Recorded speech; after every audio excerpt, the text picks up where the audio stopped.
굉장히 좀 큰 비용을 받고 가고 있습니다. 2018년부터 지난 6년간 오너 일가 3명이 받아간 배당금과 보수가 무려 1,530억입니다. 그 기간이 사실 이마트가 굉장히 어려움에 빠졌던 그런 기간이거든요.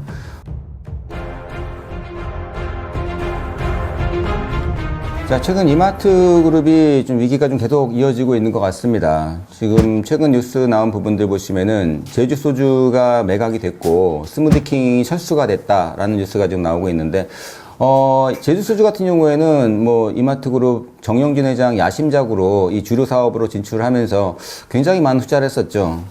지금 마지막까지 뭐 이런 여러 가지 투자를 계속 이어가면서 900억 정도의 투자금이 들어갔는데, 결과적으로는 지금 오비맥주에 뭐 500억대에서 뭐 이상 플러스 알파로 이렇게 매각을 뭐 추진한다라고 얘기는 하고 있는데, 큰 손실을 보면서 이 주류 사업에서는 이제 물러날 것 같습니다. 거기다 또 하나는 스무디킹이라고 좀 모르시는 분도 많을 텐데, 신세계 푸드에서 운영을 했었던 그런 프랜차이즈라고 볼 수 있을 거고요. 뭐 미국에 본사가 있기 때문에 미국 사업은 굉장히 잘 되고 있다고 그러더라고요. 미국 전 세계 800개 이상의 매장이 있고, 미국은 스무디킹이 굉장히 지금 확장되고 있는데, 국내에는 사실 전성기 때 300개가 넘어가던 매장이 지금 80개대로 줄어들면서 뭐 한 3분의 1 토막이 났고, 거기다가 매출이라든지 영업이익도 굉장히 좀 안 좋은 그런 모습을 보이면서, 결국에는 지금 올해 계약이 종료되면서 전면 철수 쪽으로 가닥을 잡고 철수를 좀 진행하고 있습니다. 그래서 다시 아픈 손가락들이 좀 나오고 있다라고 볼 수가 있고요. 또 하나는 쓱닷컴에 이어서 지마켓도 지금 희망퇴직을 받고 있습니다. 뭐 신세계그룹이 이커머스 체질 개선이다라고는 하고 있지만, 7월 달에 쓱닷컴이 그 명예퇴직을 받았을 때도 굉장히 좀 업계에서는 좀 약간 이 임팩트가 좀 있었는데, 좀 충격이 좀 있었죠. 수십 명이 회사를 떠났다라고 하고 있고, 물론 뭐 이제 그 규모로 본다 그러면 앞으로도 이 쓱닷컴이 희망퇴직은 계속 이어질 것 같고, 그 이어서 지마켓 같은 경우에는 그 당시에는 희망퇴직을 받지는 않았었는데, 이번에 희망퇴직을 다시 받기 시작합니다. 이제 CEO가 바뀌게 되고, 바뀐 CEO 자체가 어떻게 보면은 뭐 이 쿠팡의 재무통 출신이기도 하고, 알리바바도 마찬가지로 재무통 출신이었기 때문에, 이 정 대표님이 만약에 이 부분, 앞으로 이제 이 쓱닷컴 같은 경우도 이제 구조적으로 이제 조금 더 우리가 체질 개선을 하겠다라고 했지만, 결과적으로도 인력들을 구조조정을 한다라는 부분들이 이 미래에 대한 그런 담보보다는 좀 보수적인 운영으로 가면서 생존을 담보로 가는 그런 모습으로 가고 있는 것 같습니다. 그래서 쓱닷컴과 지마켓이 이 희망퇴직을 단행을 하는데, 그것도 2년차 정도 되는 굉장히 좀 연차가 짧은 그런 직원들까지도 내보낸다는 거는 사실 그만큼 어려움을 많이 겪고 있다는 것이 반증이 될 수 있을 것 같습니다. 뭐 참고로 쓱닷컴 같은 경우에는 지금 뭐 한 5년 동안에 4천억 이상의 적자가 지금 누적이 돼 있고, 그리고 지마켓 역시도 뭐 이마트로 인수된 이후로 21년부터 누적 적자액이 1,000억이 지금 넘기 때문에, 그런 부분들이 굉장히 좀 그룹사에 좀 발목을 잡고 있는 부분이기도 하고요. 쓱닷컴은 또 이제 1조 1,500억에 달하는 사모펀드의 이 그런 풋옵션을 다시 이제 돌려줘야 되는 부분이 있는데, 그 부분을 최근에 1조 2천억 정도 그 외부 투자자들 다시 모집을 해서 좀 돌려주는 쪽으로 가닥을 잡고 있다고는 합니다. 그렇지만 여전히 그 부분이 무슨 뭐 좋은 투자처라서 이마트가 그 1조 2천억을 투자받는 게 아니라, 연 이자가 뭐 한 5%에서 한 10%대까지도 왔다 갔다 정도 결정되지 않았지만, 그렇게 엄청난 또 높은 고리의 이자를 부담을 하면서 1조 2천억이라는 또 자금을 좀 들어오는 부분이기 때문에, 앞으로 쓱닷컴 그리고 지마켓 역시도 온라인 사업 부분, 특히 쓱닷컴은 굉장히 더 큰 또 부채라든지 이자 비용 때문에 어려움을 겪을 수 있는 그런 부담으로 갈 수 있을 것 같습니다. 자, 이렇게 뭐 이마트 그룹이 지난 31년 만에 첫 희망퇴직을 했었고, 최대 2,000명을 정리해고하는 그런 모습으로 지금 가고 있는데, 이 명예퇴직 미충원 인원으로 해서 지금 벌써 2019년 대비해서는 3,000명 정도 인원이 줄었고요. 2018년 대비해서는 5,000명 이상의 인원이 지금은 줄어들어 있는 상태입니다. 이 상태에서 영업시간은 10시에서 11시로 늘어나면서 이마트 직원들을 사실 굉장히 좀 많이 어려움을 겪고 있어요. 인원은 없는데 또 거기에 또 근무 시간은 늘어나고, 인원은 또 점점 줄어드는 그런 모습으로 가고 있기 때문에, 온라인 오프라인을 막론하고 지금 이마트 그룹 전체적으로 이 직원들의 사기도 많이 좀 저하된 요인도 있고요. 그런 부분에서 지금 정영진 회장 같은 경우 이 경영 실패의 책임을 이마트 노동자에 전가한다, 이런 말을 많이 받고 있습니다. 마트 노조 역시도 정부 회장이 신사업마다 적자인데 이 비등기 임원으로 책임도 없이 구조조정의 칼날을 휘두르고 있다, 이런 얘기를 많이 좀 듣고 있죠. 실제로 그들 내부적으로 나오는 말이 될 것 같습니다. 그래서 이 차별에 뿔난 이마트 직원들이 우린 뭐 정영진 회장의 뭐 후계 수업의 희생양이냐, 이런 얘기들을 지금 많이 할 정도로 인원에 대한 부분 많이 어려움도 겪고 있는데 거기에 또다시 정영진 회장이 갖고 가고 있는 이런 보수 문제도 또 하나 걸려 있거든요. 참고로 지금 정영진 회장 일가라고 얘기하게 있죠.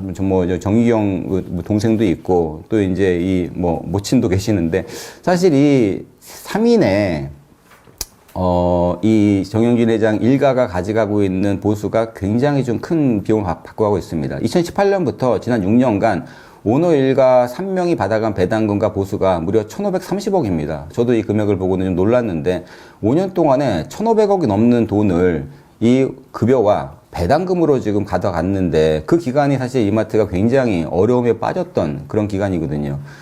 마찬가지로, 올해도 마찬가지로, 정영진 회장 같은 경우에는 보수만으로 1년에 30억 이상을 받아가고 있고, 또 이제 연말이 되면 또 그거보다도 몇백 큰 배당을 또 받아가는 그런 부분이 있고요.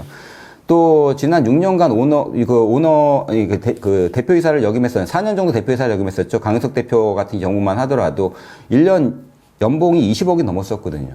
20억이 넘는 연봉을 받아갔었고 퇴직금이 또 20억이었었기 때문에 지금 4년간 100억에 달하는 그런 연봉과 퇴직금을 받았었고 중간에 물러나면서도 지금도 보니까 이게 1년에 거의 6억, 7억 정도 되는 또 이제 자문 또 그 비용 계약이 돼 있더라고요. 그러다 보니까 지금 이 직원들이 느끼는 박탈감 굉장히 심할 수밖에 없을 것 같아요. 정영진이 회장에 올라가고 나서 첫 번째 했던 부분들이 바로 이런 구조조정이었다라는 부분에서 본다 그러면은 사실 직원들은 이마트 같은 경우에는 단독으로만 본다 그러면은 여태까지 단 한 번도 2천억 이하의 영업이익이 내려간 적이 없었거든요. 그게 이제 작년에 비로소 1,800억까지 내려갔고 올해도 한 1,500억, 1,600억 정도가 예상이 되는데 어쨌거나 이마트 같은 경우에는 지난 한 5년, 6년간에 1조에 달하는 영업이익을 올렸습니다. 이마트 트레이더스 같은 그런 이마트 유통그룹이 되겠죠. 근데 그 엄청난 영업이익 부분들이 지금 온라인이 됐든지 신사업이 됐든지 골프장 사업이 됐든지 그쪽으로 지금 많이 빠져나가고 거기서 굉장히 적자가 커졌는데 그 책임을 받는 거는 진짜 열심히 일했던 직원들이다. 노조에서 말하는 거는 바로 그런 부분들이거든요. 이마트 자체는 여태까지도 그렇게 열심히 일을 했고 그 진짜 1년에 2천억에 달하는 이익이 나오는 부분도 사실은 그 원래는 4천억, 5천억이 나오던 영업이익이 이마트 그룹의 자산을 이마트 매장 한 2조 원대를 팔지 않습니까? 이마트 매장, 이마트 그룹의 그 자산을 2조 원대 넘게 팔면서 다시 그 부분을 영업이익이 아니라 임대료로 그런 식으로 다시 대체되면서 어떻게 보면은 여기에 있는 직원들은 영업이익이 4천억 나올 수 있는 부분들이 2천억대로 줄어들었지만 그것도 굉장히 많이 나오는 거죠. 그럼에도 불구하고 어떻게 보면은 구조조정의 칼날에 휘말리게 됐다. 사실 이 부분이 이 안에 있는 노조의 그런 여러 가지 어려움에 대한 얘기들을 충분히 대변할 수 있을 것 같고요.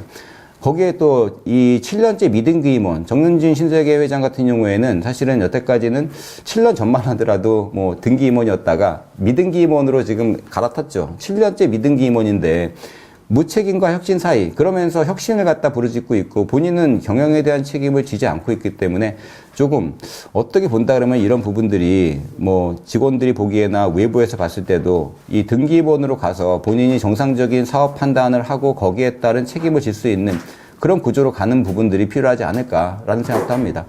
그래서 사실 정영진 회장은 이사회에 참석을 안 하죠. 이사회 참석 같은 경우에는 지금 등기임원으로 등재된 부분들이 지금 이마트 회사 대표라든지 아니면은 경영젤라실 대표라든지 그런 사실 친가가 아니죠. 이 친가 일족이 아닌 일반적인 전문 경영인들이 그런 부분에 참석을 하는데 그 부분은 이제 경영에 대한 책임, 즉 투자에 대한 책임이라든지 그런 부분들이 전혀 없는 그런 월급쟁이 오너들이, 월급쟁이 CEO들이 가서 이런 이사회에 참석을 하기 때문에 그런 부분에서 본다 그러면은 책임 경영이라는 조금 더 그런 모습을 보여줄 필요가 있지 않을까라는 생각을 하고 있습니다.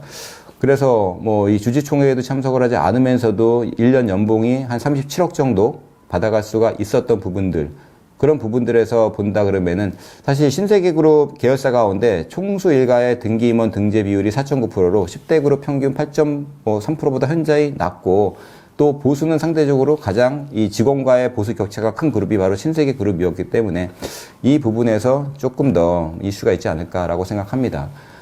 마지막으로 정영진 회장이 했던 얘기 중에서 경영은 제 숙명이고 요리는 취미입니다 라고 얘기를 했습니다. 어떻게 보면 참 이것도 씁쓸한 얘기이기도 한데 이 숙명이라는 얘기가 어떻게 보면 태어나 보니까는 외할아버지가 이병철이었을 뿐이지 이런 부분들이 과연 본인이 경영에 대해서 책임을 질 수 있을 만큼 많이 고민을 했고 많이 또 그만큼 열정을 다해서 노력을 했는지 그런 부분들이 다시 한번 좀 생각하게 해주는 얘기가 될 것 같고요. 그래서 앞으로는 이제 물론 정용진 회장이 회장 자리에 오르면서부터는 SNS도 이제 끊기도 하고, 뭐 야구장, 좋아하는 야구장도 가지 않기도 하고, 많은 노력을 하는 거는 이제 어느 정도까지는 본인도 그 부분을 인지를 하고, 바뀌어 나가려는 모습은 있는 것 같습니다. 그렇지만 조금 더 그만큼 본인이 받는 여러 가지 혜택이라든지, 그만큼 여러 가지 권력에 대한 책임도 지을 수 있는 자세를 가져나가는 그런 또 진정한 경영이 되기를 좀 바라는 마음입니다.